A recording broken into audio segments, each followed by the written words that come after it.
Dr. Brian Meonch is the president of Utah Physicians for a Healthy Environment, and he will answer the question of ask a doctor if clean air is right for you.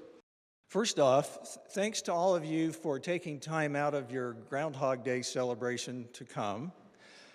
I should note that anytime you can see your own shadow in the Salt Lake Valley, you know the air quality is pretty good, so that's time for celebration.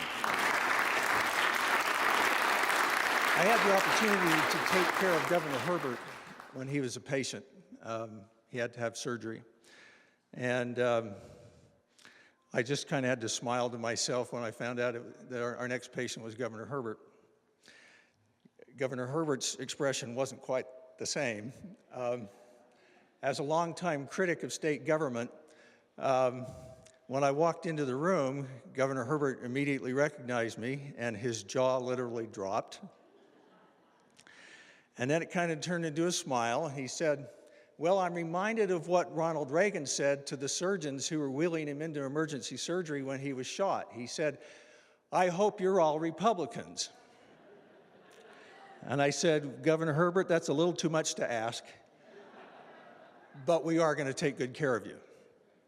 Now, I also, while Governor Herbert was asleep, I whispered in his ear, I said, "Governor, you will wake up passionate about clean air."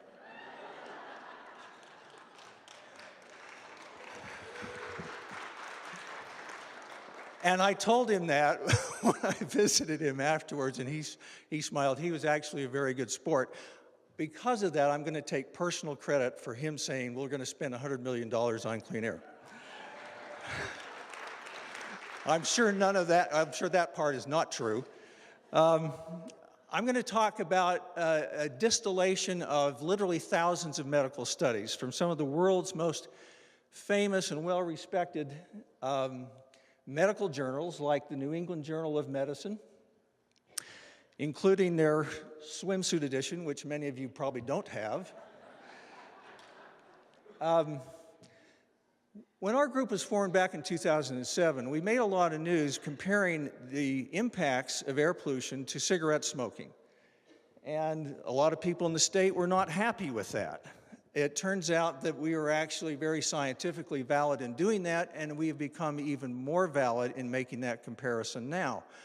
Because of the limited amount of time, I can't go into all the pathophysiology of how air pollution affects human health, but suffice it to say that virtually the entire list of diseases that we know are related to smoking are also related to air pollution: heart attacks, strokes, acceleration of the aging process, sudden death from a variety of causes, brain diseases, cognitive loss, behavioral disorders, all types of lung disease, impaired fetal development, poor pregnancy outcomes, even endocrine disorders like type 2 diabetes and obesity. And if sudden death is the hallmark of what you really want to be afraid of, we could extrapolate from many studies and come up with this kind of grim statistic that we estimate 1,000 to 2,000 deaths in Utah occur every year due to our air pollution. From all this literature, we can come up with several concepts that are not talked about publicly very often, but absolutely need to be. The first is there's no safe level of air pollution. This is a very famous study published in 2009 by some of the world's most well-respected air pollution researchers. And what they plotted is 3 different kinds of air pollution on the x-axis going this way, and the signature outcome of air pollution, which is a sudden death from a heart attack, on the y-axis going up. What you'll notice from that graph, so 3 different kinds of air pollution: first-hand cigarette smoke, second-hand cigarette smoke, and community air pollution. They all follow this same hyperbolic curve. And the first thing is, as soon as you get any air pollution at all, you are getting sudden death in the community. Any at all. The second thing that you'll notice is that graph starts to taper off as the air pollution concentration gets higher. So that particular part of the graph is what I want you to look at. The relationship between air pollution and sudden death is actually very stronger at low doses than it is at higher doses. Well, what does that mean? That means if we increase our air pollution this way, going across the x-axis, a little bit, and we're still in the green zone. So it's green air quality, but a little less green than it was. And then look over there on the y-axis how much the outcome jumps. Now look further over here where the air quality is orange, and you have the same increment, and then look over there on the y-axis and see how much the outcome jumps. Not very much. Well, now you can take two morals to that story. One is, well, our air pollution's terrible, and so what the heck? We can just make it a lot worse, and nobody's going to be worse off for it. That's not the message that we want to convey. The message is all air pollution at any concentration matters. And it even matters more if we increase the air pollution in the community a little bit when it's already good. So the relationship is not linear. This, of course, is a well-known BYU fraternity stunt. And the reason why this is here is because the parallel to personal smoking is that we now know that smoking one cigarette a day is half as much risk as smoking a full pack. That reflects, again, this relationship that's not linear between air pollution and public health. Now, here are the other axioms we want people to understand. Even short-term air pollution exposure matters a great deal. And number 4, one of the reasons why is because the air pollution you breathed in January can still be inside your body in April, still causing disease and inflammation. This, on my far right, is an autopsy specimen of a person who lived in a rural area in Australia and had the fortune to breathe clean air, non-smoker. On this side is the lung of a non-smoker, but lived in Sydney, Australia, where the air pollution is usually less than Salt Lake City. This looks like a smoker's lung, but it is not a smoker's lung. It's just a person who breathed air pollution for most of their life. If that doesn't chill you, I don't know what will, but maybe the next slide. We now know that air pollution particles can end up embedded inside virtually any critical organ, including our brains. Evidence is now building that dirty air is responsible for Alzheimer's, maybe as much as 20% of Alzheimer's and Alzheimer's dementia. Timing is critical. A weekend of air pollution, if you're 40 years old and in good health, is a completely different level of risk to your lifelong health than if you're 12 weeks gestation inside your mother's womb. That can have permanent, lifelong effects on your chronic state of health. So timing is critical. We now know, in fact, to amplify this a bit, air pollution particles can also be embedded in the placenta. And if you think about what should be the most hallowed place on earth, a mother's womb, and we have air pollution particles now embedded into placenta, if that doesn't chill you, I don't know what will. You might have seen this headline from CNN a few months ago. Even prenatal exposure can shorten your life. Probably the mechanism is because of what air pollution could do to genetic integrity and our chromosomes. So even prenatal air pollution only before you're born, can affect your lifelong health and your longevity. Number 9, and now this year we have a study that shows even preconception exposure can cause chronic disease, even if there's no exposure after conception, because of what air pollution can do to genetic integrity in germ cells, in sperm, and in ova. So literally multiple generations can be harmed by a single exposure. And another way of saying it is air pollution inhaled today impairs the lifelong health of future generations. Not just our health, not just the health of people here, but people who want to become parents. Their children's health is now in jeopardy from the air pollution breathed by prospective parents. So how does this all relate to the inland port? A proposed massive development here in the northwest quadrant area that so far, as David has alluded to, has been kind of covered or obscured by a smokescreen. Well, this is difficult to make an assessment, but we can at least do this much. These are some of the figures from some of the inland ports that are in existence. Some of these inland ports are moving 600,000 containers a year. 1,643 containers a day, 16 double-stack trains every day. Somewhere between 800 and 1,643 new trucks on the roads every day. Diesel trucks carry an awful lot of pollution with them. We're going to talk more about that in just a second. We know that if envisioned or implemented the way it's envisioned, it will open the floodgates for the extraction industries: coal, coal ash, oil, gas, oil shale, and tar sands. This is a quote from a study of inland ports in California.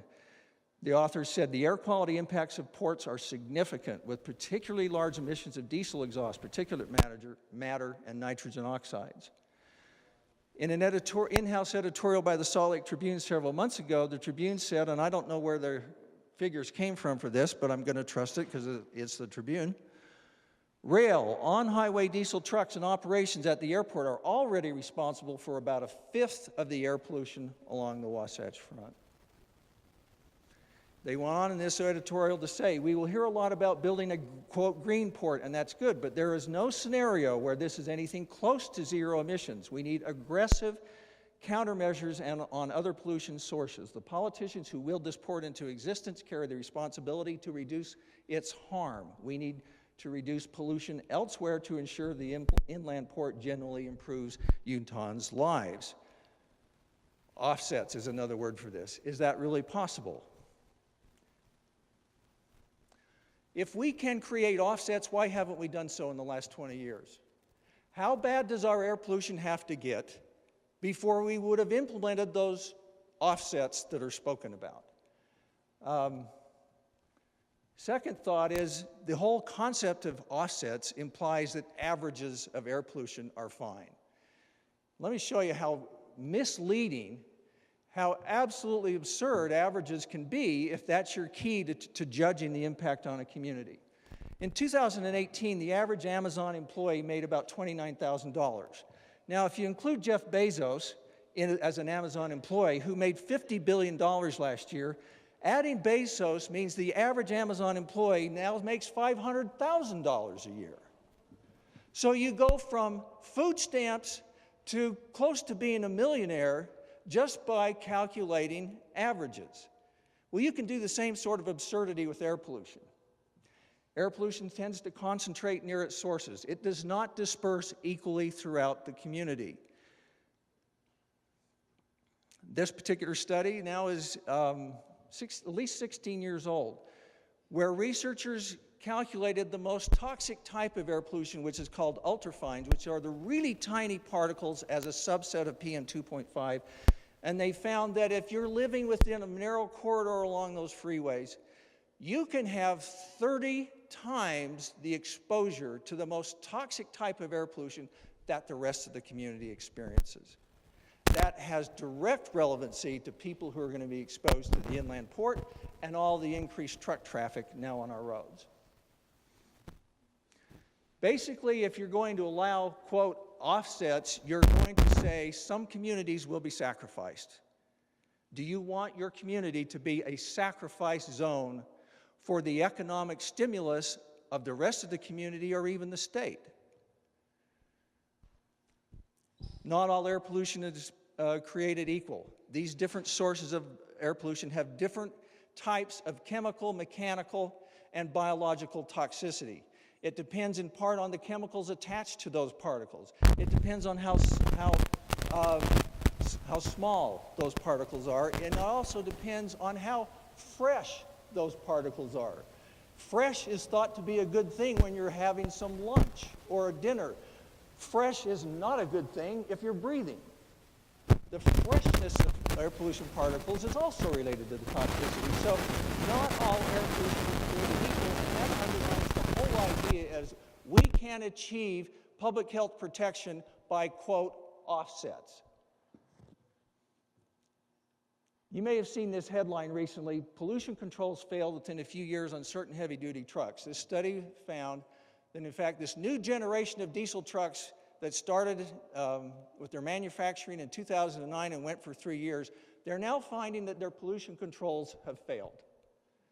So if anyone tries to sell you the idea that, oh, we'll have technological advancements in diesel exhaust and truck traffic and blah, blah, blah, blah, blah, and that will save us all, here's an example where it didn't really save anybody.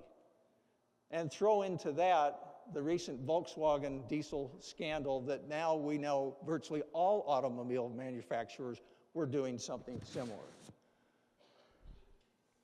The authors of this study said, with no routine emissions inspections for trucks, however, it is difficult, if not impossible, to identify the older high emitters so that their pollution controls can be repaired or replaced.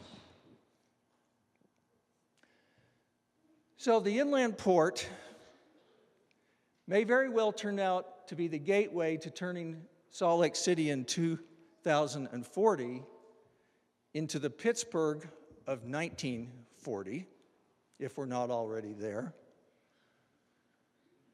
And if we're interested in economic stimulus and we don't care about public health, what greater economic stimulus could we have than clean air?